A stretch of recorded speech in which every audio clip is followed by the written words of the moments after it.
На Владимир Кецмановиќ, таткото на 13-годишникот кој со план уби 8 соученици, чуварот на училиштето и рани уште 6 деца, му се заканува затвор од 12 години.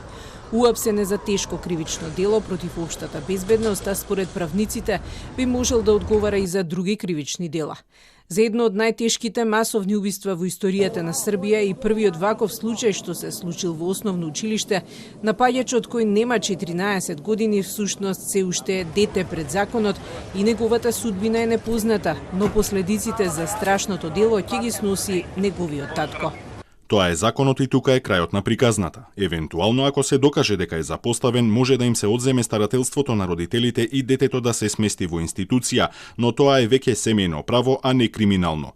Што се однесува до таткото, иако е рано за децидна дефиниција, она за што може во овој момент евентуално да одговара и дека ги прекршил прописите за поседување оружје и муниција.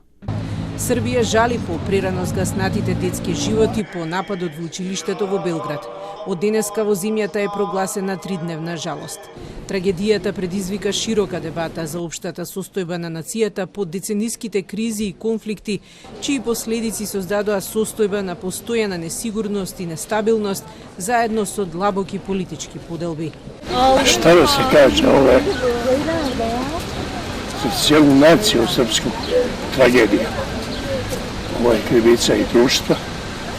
Mislim, neću sad da okrivljujem, ali društvo je zatajilo, prosveta je uništena, nema više autoriteta nastavnika, profesora, koji je nekada bio. Evidentno je da se nešto pod hitno mora poduzimati, inače mi kao nacija ćemo otići.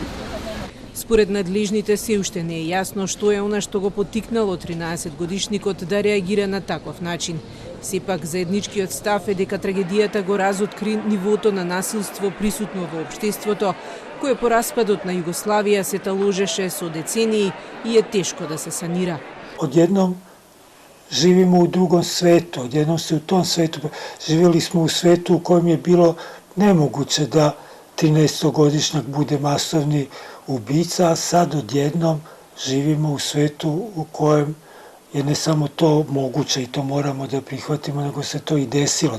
Odjednom su ljudi osvestili u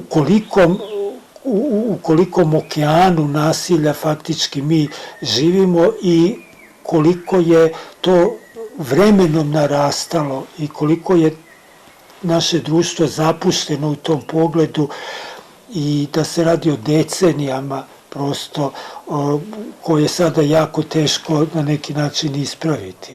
Емоционалната пречувствителност и фрустрација, но и повлекувањето на детето во себе се првите знаци дека со него нешто не е во ред, предупредуваат психијатрите. Во тој случај нешто во него се откинува и детето наоѓа решение за проблемот на начин кој му е достапен.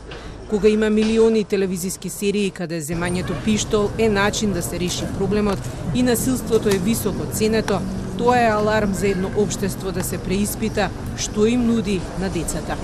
Ние возрастните создаваме средина за децата и тогаш не треба да сме изненадени што нашите деца се агресивни, објаснуваат психијатрите.